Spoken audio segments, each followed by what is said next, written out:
Estamos em guerra, estamos em batalha. Há muito esforço para tirar a sua atenção daquilo que Deus deseja hoje falar ao seu coração. E nós vamos iniciar essa ministração essa noite orando, repreendendo o mal, para que o Senhor mesmo nos libere, nos liberte de toda e qualquer preocupação, que porventura possa ser hoje um empecilho de que você veja a glória do Senhor sendo manifesta na sua vida. Eu quero, nesse momento, irmãos, lembrar de um casal de missionários, Stephanie e Cleilton. Hoje pela manhã nós falamos sobre essa caixa aqui de bolinhas que foi posta aqui para que os irmãos possam estar abençoando a vida da Stephanie e a vida do Cleilton, que são pais do Simon. Simon vai nascer amanhã e nós vamos orar por Stephanie, porque ela se encontra com dengue. E amanhã está marcado a sua cesariana. Nós somos um povo que ora, nós somos um povo que tem fé, nós somos um povo que acredita no milagre, no cuidado de Deus. Nós cremos no poder da oração, porque a Bíblia nos orienta a crer. A Bíblia diz que a oração do justo pode muito em seus efeitos. A Bíblia diz, irmãos, que se nós tivermos fé do tamanho de um grão de mostarda, nós seremos capazes de transportar montes. Mateus capítulo 7, a palavra de Deus vai dizer: batei e abri-se-vos-á, buscai e achareis, porque todo que busca, encontra, e todo que bate, abrir-se-lhe-á. Portas precisam ser abertas, e elas só serão abertas se o povo de Deus orar. Lutas constantes, guerras e batalhas são travadas, e nós não seremos derrotados, porque a Bíblia em Romanos 8 vai dizer que nós somos mais que vencedores por aquele que nos amou, irmãos. Eu sou mais que vencedor, e você? Amém, misericórdia? Amém, igreja de Jesus? Você é mais que vencedor, você é mais que um derrotado. É escolha, é atitude, é decisão, é posicionamento. Vai continuar chorando? Vai continuar reclamando ou vai se posicionar? Vamos lutar contra tudo que vem contra nós. Nós vamos orar agora pela missionária que está com esse problema. Ela está com dengue e amanhã ela terá uma cesariana. O Simon não nasceu ainda, mas nós já oramos por ele. Hoje de manhã oramos. Desde que soubemos de toda essa situação, nós estamos orando por esse casal de missionário. E eu queria convidar você. Se você tem problema de saúde, se você tem qualquer dificuldade hoje, eu convido você a vir à frente. Nós vamos começar orando, colocando a sua vida na presença de Deus. Tem luta aí no seu coração? Tem enfermidade aí na sua vida? Tem alguma dificuldade? Pastor, não tem poder nenhum para fazer nada, mas a sua atitude pode mover o coração de Deus. A sua atitude dizer: Deus, eu não posso por mim mesmo. Deus, eu sou fraco, eu sou frágil, mas na tua presença eu coloco a minha luta, a minha dificuldade, e eu creio que o Senhor vai fazer o milagre. Se houver alguém, vem aqui à frente, eu quero orar por sua vida. Enquanto nós oramos pela missionária, vamos orar também por todos aqueles que nessa noite estejam enfrentando. Você venha para frente, cure sua cabeça, já esteja em oração, intercedendo por você mesmo, colocando a sua vida na presença de Deus. E a igreja de Jesus, aqueles que não vieram à frente, fica de pé, direcione sua mão aqui para o altar do Senhor, coloca a sua mão em direção aos irmãos que aqui estão. Eu estou vendo aqui a Leilinha. Eu falei anteontem que estava saindo da UPA com alguém da igreja que eu tinha ido acompanhar. Ela disse: pastor, o senhor acabou de sair, eu acabei de chegar, eu estou com dores, eu estou com dificuldade.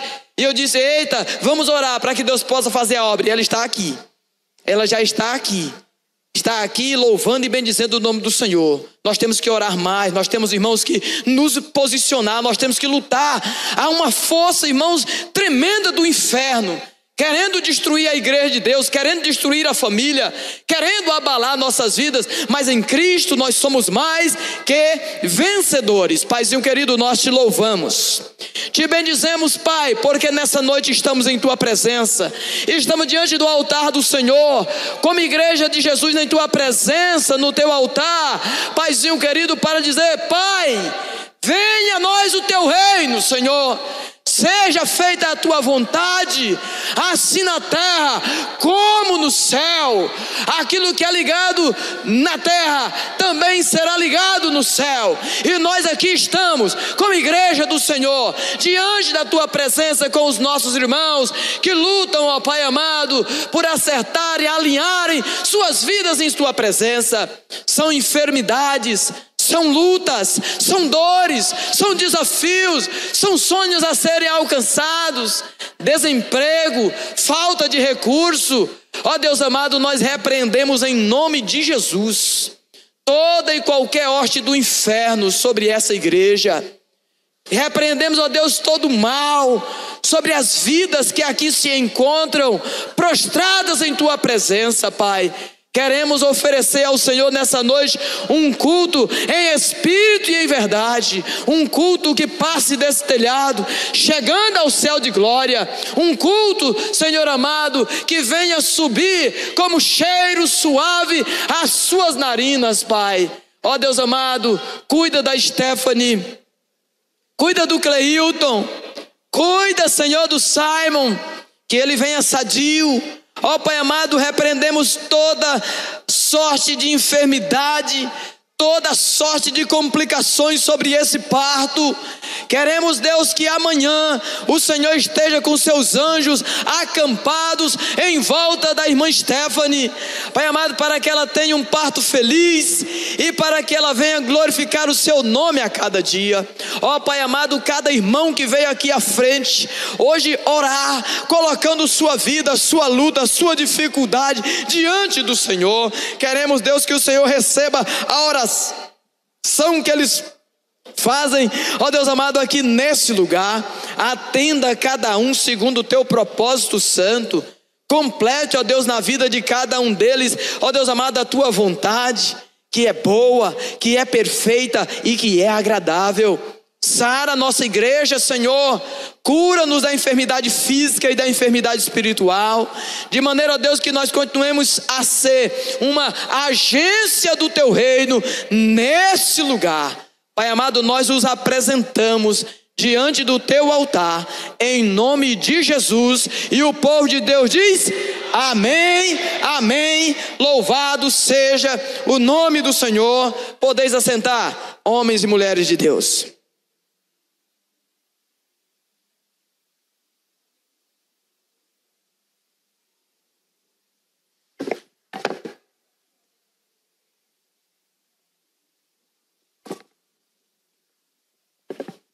Convido a todos a que abram vossas Bíblias em Filipenses. Filipenses capítulo 2, versículos de 5 a 11. Apenas 6 versículos. Filipenses capítulo 2. Eu vou ler esse texto, Filipenses, Colossenses. Filipenses capítulo 2, versículo de 5 a 11.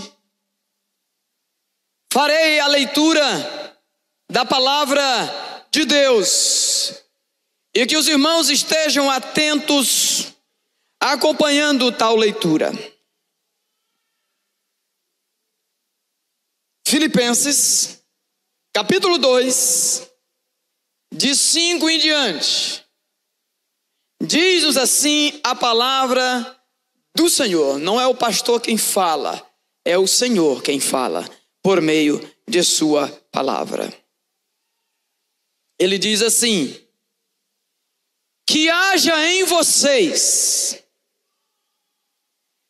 a mesma mente que houve também em Cristo Jesus,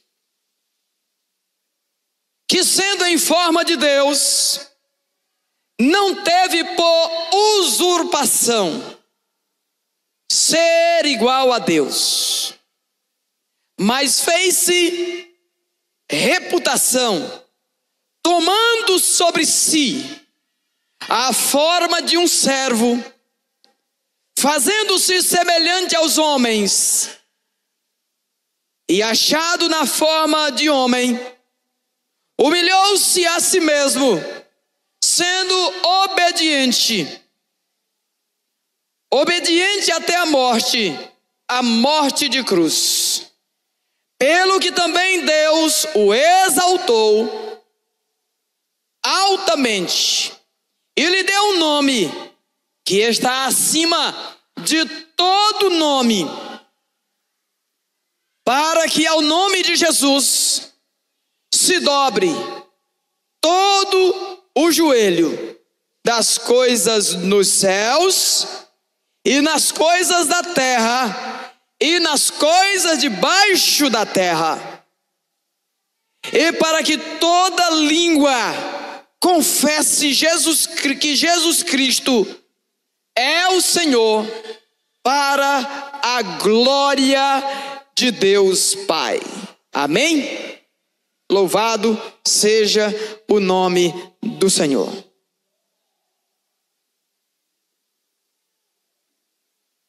Pela manhã, falamos sobre Maria Madalena e sobre a expectativa que ela tinha da ressurreição de Cristo. O Senhor havia prometido que ao terceiro dia ressuscitaria dentre os mortos. Ela creu nisso e ela esperou isso, e ela foi confirmar isso no sepulcro no terceiro dia.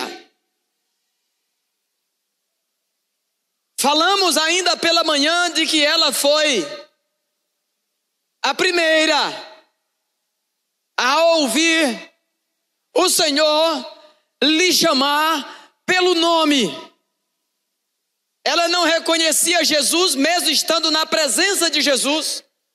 Como muitos de nós hoje, mesmo estando na presença de Jesus, não reconhecemos e não entendemos a sua voz. Aprendemos de manhã que Maria só se deu conta que era Jesus quando ele a chamou pelo nome. E quando ela diz quando ele disse Maria, logo ela entendeu se tratar de Jesus e disse Raboni,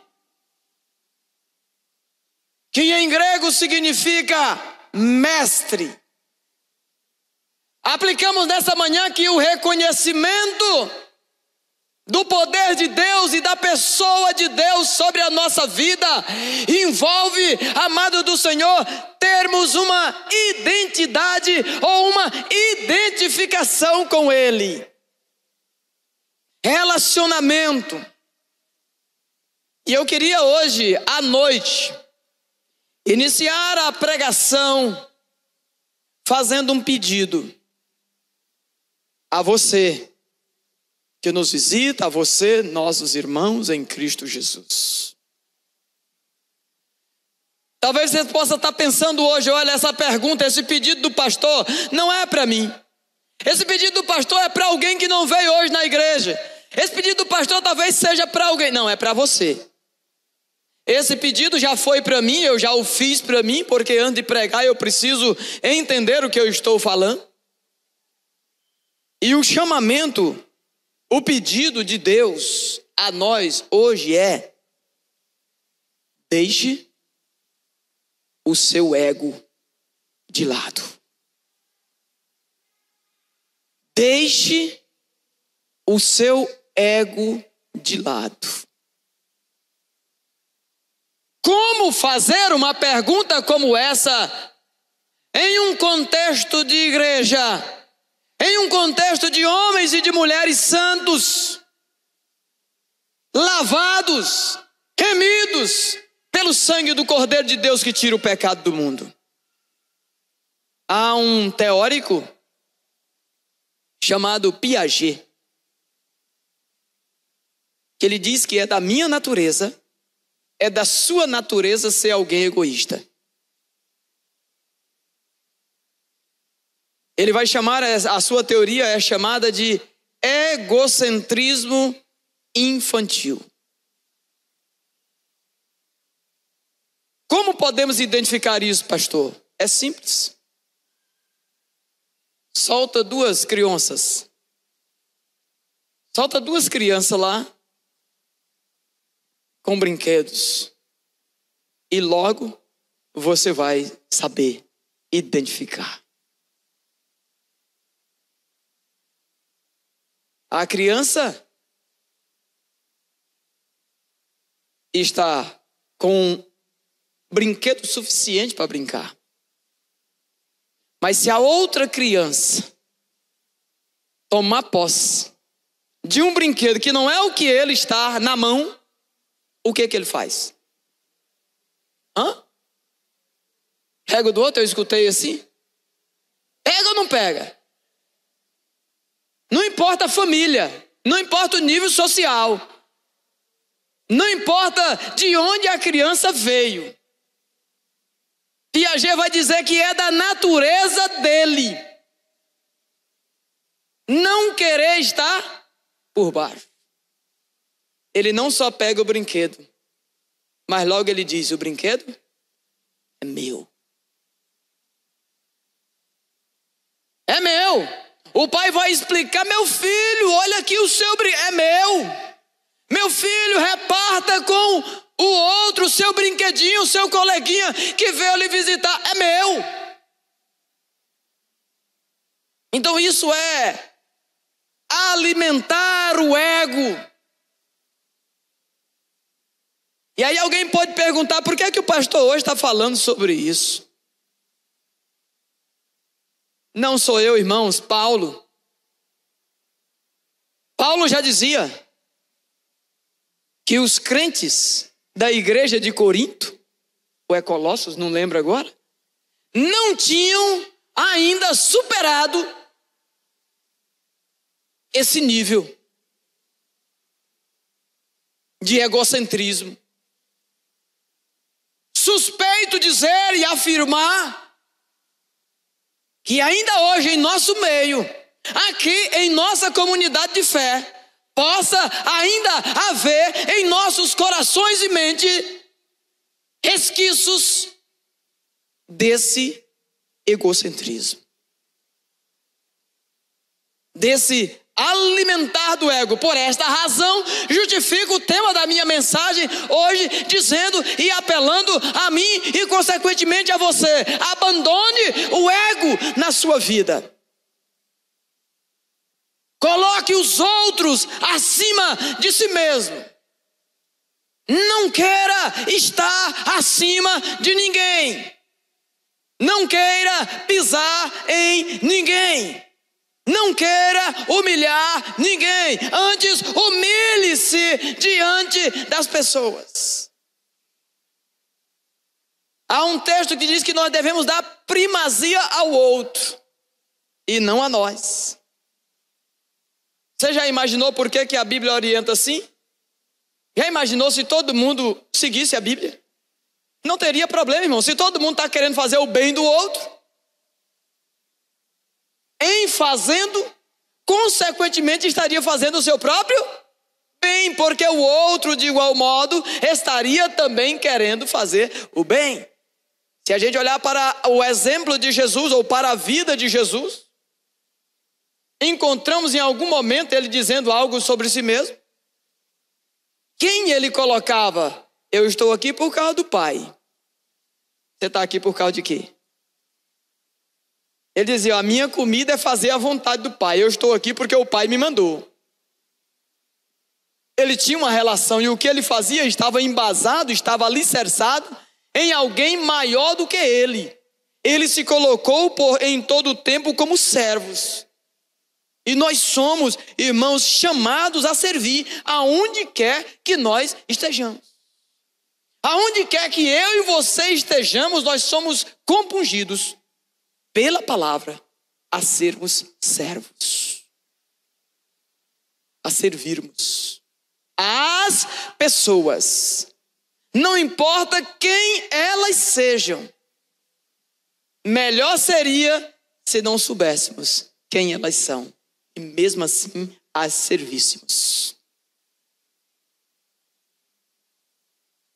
Como conseguiremos servir a Deus que nós nem estamos vendo, se nós não conseguimos servir aos irmãos que nós estamos vendo? Terceira carta de João vai falar sobre isso. Como posso dizer que eu amo a Deus, que eu nem vejo, se eu não consigo amar o meu irmão que eu vejo?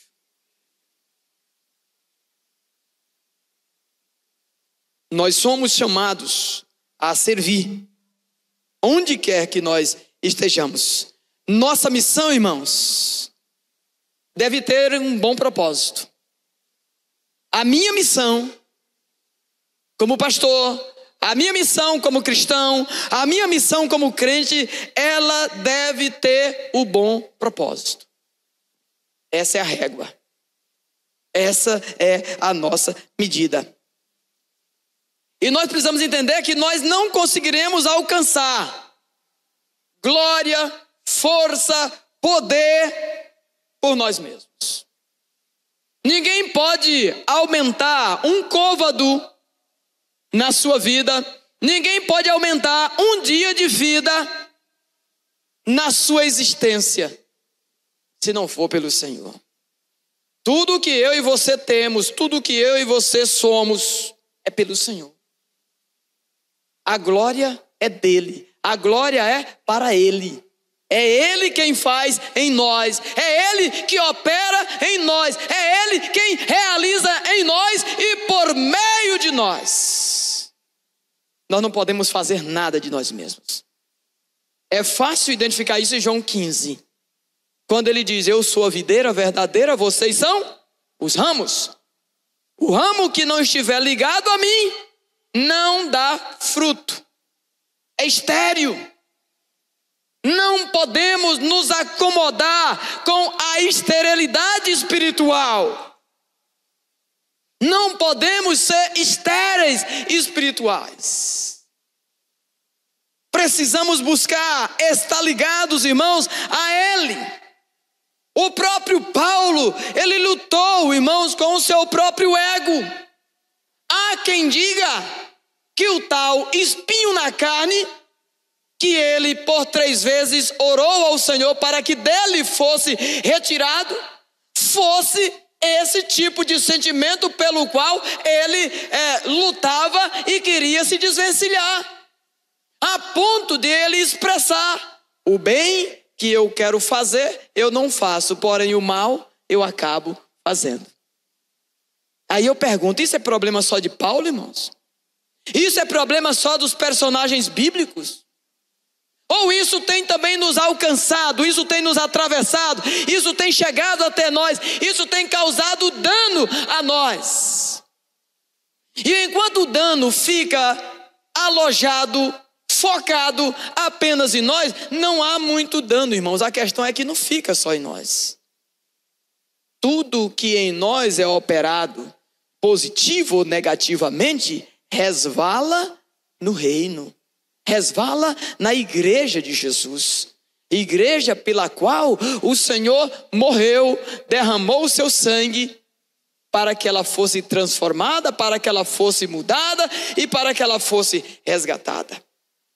O próprio Paulo tinha essa luta, e ele, para tanto, ele desenvolveu o seu próprio manual. Ele desenvolveu a sua própria orientação.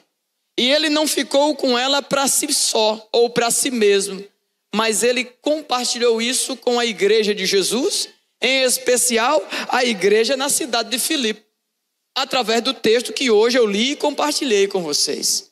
Texto esse que a partir de agora eu passarei a esmiuçar e a apresentar partes das quais eu acho interessante de serem compilados, não em papel e tinta, mas no meu e no seu coração, como sendo o manual de orientação de Paulo para que eu e você possamos vencer o nosso ego, o nosso egoísmo. o nosso orgulho. Primeira atitude dele, irmão, se encontra no versículo 5. Primeiro ponto do manual de Paulo, primeira orientação de Paulo, ele vai dizer o seguinte: seja a sua atitude, ou a atitude de vocês, a mesma de Jesus Cristo. Olha o desafio. Paulo está dizendo aos crentes de Filipe, da cidade de Filipe, Paulo está dizendo à Igreja Batista Ebenezer, Paulo está dizendo ao pastor Ney, Paulo está dizendo a todos nós nessa noite: ei, seja a atitude de vocês a mesma atitude de Jesus. Como poderei eu agir como Jesus agiria se eu não conheço Jesus? Como poderia eu agir como Jesus agiria se eu não tenho interesse por conhecer Jesus? Como poderia eu agir como o Senhor espera que eu agisse ao modo operantes de Jesus se eu não sei nada de Jesus? Se eu não me interesso com nada sobre Jesus? Se eu não estou nem aí para o que Jesus fez? Se eu não tenho relação nenhuma com Ele? Como é que vamos conseguir ter essa atitude? Me explique.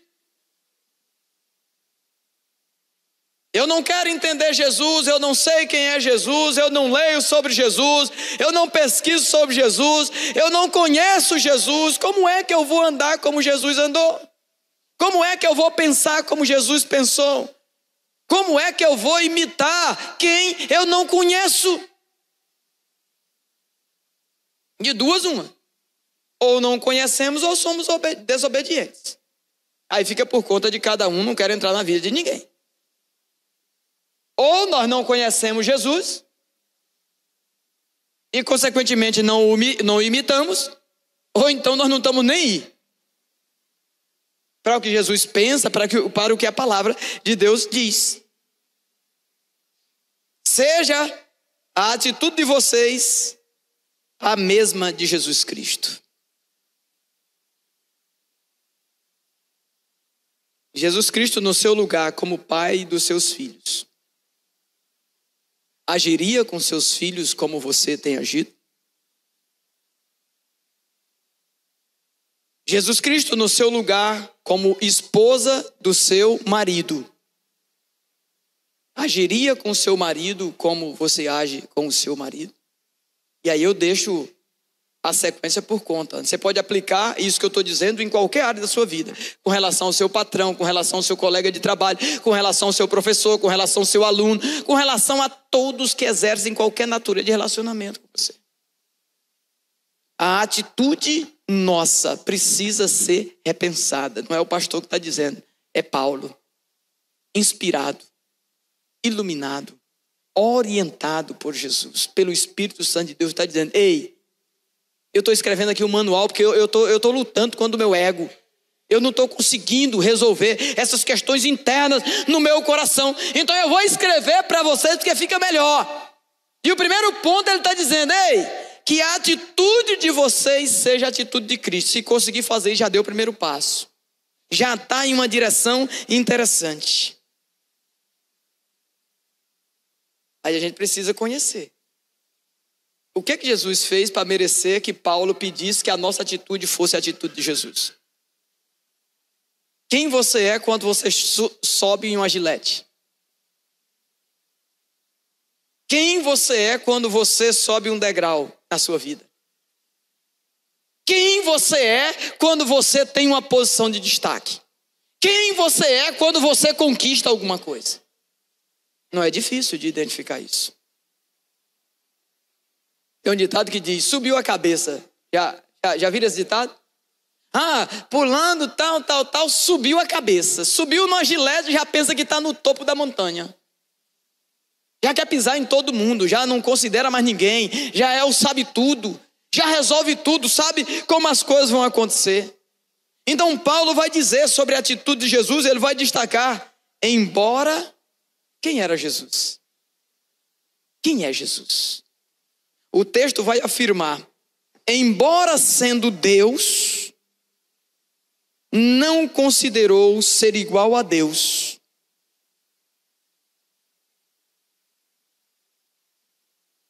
Melhor, embora sendo Deus, não considerou ser igual a Deus.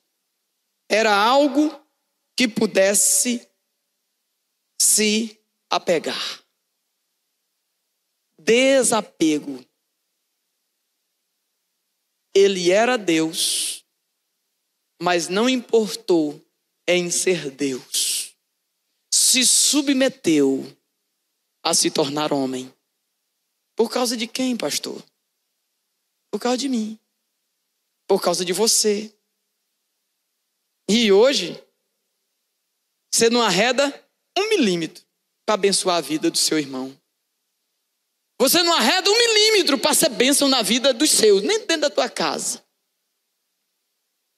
Como é que a nossa atitude pode ser comparada com a de Cristo se nós não temos disposição de arredar 1 milímetro? Ele estava sentado no trono de glória. Chegou lá a missão, né? Foi dada, missão dada, missão cumprida. Olha, você vai ter que descer, porque eu tenho que salvar essa humanidade que eu amo muito. Como é que os meninos fazem quando você pede para colocar o lixo fora? Né, Júlia? Como é que lá na casa as adolescentes fazem quando o papai ou a mamãe pede para lavar a louça? Quando pede para fazer alguma atividade? É fácil, irmãos, ou é só lá em casa? É fácil? Tem um negócio assim? Eu de novo? Só tem eu nessa casa? Só tem eu aqui para fazer isso? Eu estou contando assim coisa, exemplo prático para os irmãos entenderem. É só reverter isso para a ótica de Deus. Jesus, como obediente, a atitude dele deve ser a nossa. E ele não veio lavar a louça não, irmão. Ele não veio jogar lixo fora não. Ele veio morrer. Ei, vocês conseguem compreender isso?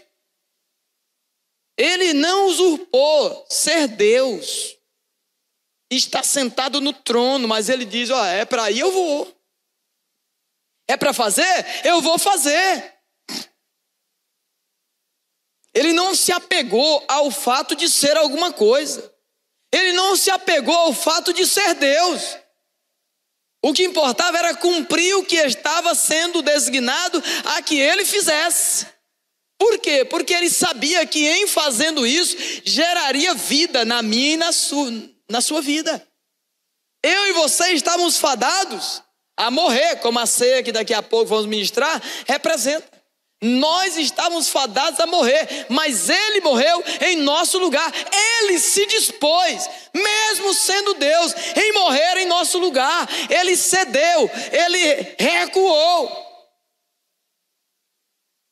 Vivemos hoje na era da argumentação, na era do sofismo. Os sofistas hoje estão tomando, todo mundo quer argumentar. Todo mundo quer dar parecer sobre alguma coisa. Traz um assunto. Não, eu sei disso aqui. Não, é por aqui. É desse jeito aqui. Eu entendo. Mesmo sendo Deus, ele esvaziou-se a si mesmo. Irmãos, secar o nosso saco está difícil nos dias de hoje. Esvaziar-se de nós mesmos hoje está difícil. Ninguém quer abrir mão de nada. Todo mundo quer ter razão. Eu estou com a razão. Eu estou certo. Se vamos seguir a atitude de Cristo, eu estou falando nessa ótica. O exemplo dele foi: esvaziou-se a si mesmo. Como é que a gente se esvazia de si mesmo, pastor? A Bíblia vai responder: Jesus esvaziou-se de si mesmo, se dispondo a se tornar servo. servo. Ele só disse que era Deus quando foi perguntado. Vocês conseguem acompanhar o meu raciocínio? Ele não chegou aqui dizendo: rapaz, eu sou Deus e me colocaram para nascer naquela manjedoura. Você está doido, esse povo não respeita ninguém mais não. Meu Deus do céu, eu vou descer um raio em vocês. Lembra da cruz? O que o soldado propôs a ele? Se tu és mesmo, né, o filho de Deus. E ele podia mandar miríades de anjos, irmãos, descer e acabar com todo mundo que estava ali. Mas já imaginou se Jesus fizesse isso? Se Jesus tivesse sido egoísta de sair daquela situação, de querer resolver o seu problema, simplesmente para mostrar que tinha poder? Quem tem poder hoje tem vontade de quê? Mostrar o poder, não? Quem tem poder hoje, logo quer mostrar o seu poder. Jesus, entende poder, o que ele fazia com o poder dele?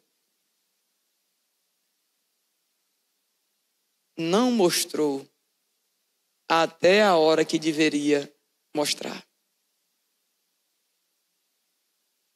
E hoje, se alguém recebe qualquer natureza de poder, logo já quer soltar foguete e dizer: eu posso, eu sou o poderoso. Então Jesus esvaziou-se a si mesmo. De que forma?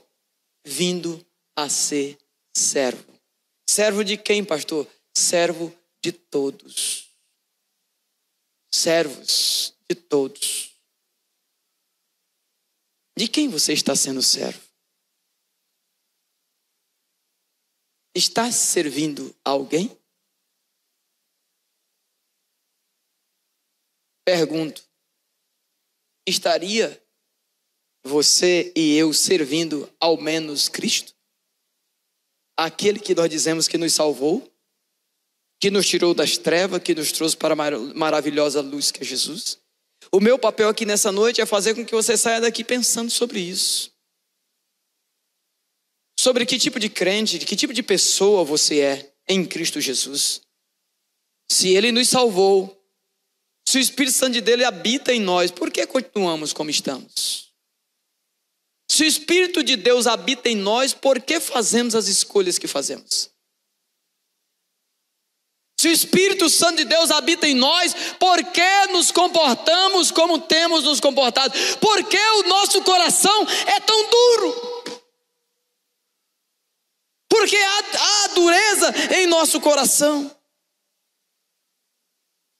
Ele se tornou semelhante aos homens, sendo encontrado em forma humana, diz o texto. Humilhou-se a si mesmo. Não espere que ninguém te humilhe. Antes, humilhe-se a si mesmo. Ninguém humilhou Jesus, porque a atitude dele era uma atitude de humildade. Ele poderia reagir, ele poderia resolver tudo, mas ele optou ser obediente a Deus, que tinha um propósito para com a vida dele, e humilhou-se antes mesmo que alguém o humilhasse. Essa também deve ser a nossa atitude. Como, pastor? O nosso comportamento, o nosso falar, o nosso agir. Todo aquele que se humilha, qual é a promessa? Todo aquele que se humilha será, e todo aquele que se exalta será humilhado. A regra é clara, está escrita na palavra. Todo aquele que se humilha será exaltado. Todo aquele que se exalta será humilhado. Então não se exalte a si mesmo. Não queira ser quem você não é. Antes, humilhe-se diante da potente mão de Deus para que Ele possa te exaltar. Segundo ponto, Jesus, já falei até, Ele foi obediente. Obediente até a morte. Isso é interessante de pensar nos nossos dias. Até aonde vai a tua obediência ao Senhor? Já parou para pensar sobre isso? Qual é o nível de obediência que você tem ao Senhor? Você só obedece até o ponto que você suporta? Ou o Senhor às vezes tem te pedido para que você suporte mais em obediência à vontade dele sobre a sua vida? Começou a apertar um pouquinho, o que você está fazendo? Ai, está doendo, está difícil. Às vezes é Deus te provando, às vezes é Deus te tornando mais forte, mas você não aguenta. E você logo joga a toalha, você logo se desespera, você não consegue esperar. O esperar na Bíblia, irmãos, tem muito texto. Esperei com paciência no Senhor, e Ele me ouviu.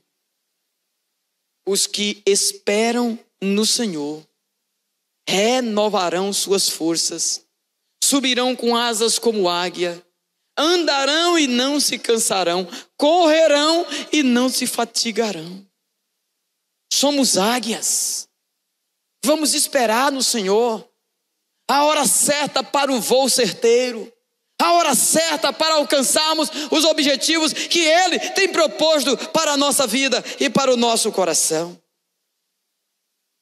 As atitudes de Jesus, irmãos, que também devem ser as nossas atitudes, elas geraram para Jesus recompensa. Ele suportou a morte, ele foi fiel, ele foi obediente até a morte, e morte de cruz, uma morte que era designada para as piores pessoas. Se você tiver que passar por um escárnio, se você tiver que passar por alguma coisa por causa de Jesus nos dias de hoje, você passaria? O texto está dizendo que ele morreu por nós. Que tipo de preço você pagaria? Não começou nem a apertar, você já está gritando. Imagine se ele apertar um pouco mais. Deixa esse grifo. Ele foi obediente até a morte e morte de cruz. Ele recebeu uma recompensa. O texto vai dizer, por isso, olha o nome, por isso o quê? Por ele ser obediente, por ele ter uma atitude de servo, por ele esvaziar-se de si mesmo, por tudo isso, diz o texto, por isso Deus fez o que com ele? Está aí no texto. Deus o exaltou à mais alta posição e deu-lhe um nome que está acima de todo nome. Essa foi a recompensa de Jesus. E eu e você também teremos recompensa. Recompensa de morar no céu de glória. Recompensa de viver com Ele, cantando no coral celestial, Hosana nas alturas.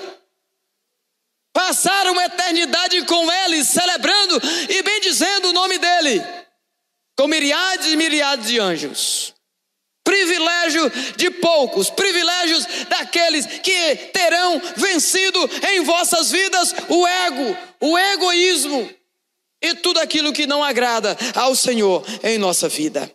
Ele o exaltou na mais alta posição e deu-lhe um nome que está acima de todo nome. Jesus.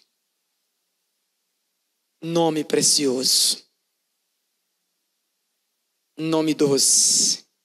Nome suave aos nossos ouvidos. Nome que reverbera salvação. Nome que reverbera cuidado de Deus sobre a nossa vida. Ele recebeu sobre si, sobre a sua vida, recompensas. E você tem identificado essas recompensas do Altíssimo sobre a sua vida? Tem gente que já foi recompensado, mas não viu a recompensa. Tem gente que o Senhor já deu para ele a bênção, mas ele não entendeu que é bênção de Deus, não. Está entendendo que ele é esperto, que ele é inteligente, que ele é que alcançou isso por isso ou por aquilo. É Deus tentando tratar a gente, nos abençoando e nós batendo no peito dizendo: eu posso. Eu sou o cara de cavalo. Não somos nada, não passamos de nada, não passamos do esterco do cavalo do bandido. Nós somos pó. É para o pó que essa matéria vai voltar, irmão. Não alimente essa carne, alimente o espírito. Além de ter recompensa, irmãos, tem também propósito. Ele foi recompensado, mas tinha também um propósito no seu sacrifício, irmãos.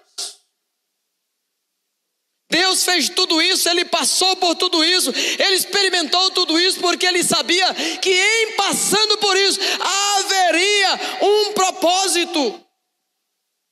O texto vai dizer, qual era o propósito? Para que ao nome de Jesus, olha aí, para que ao nome de Jesus se dobre todo o joelho. Aonde?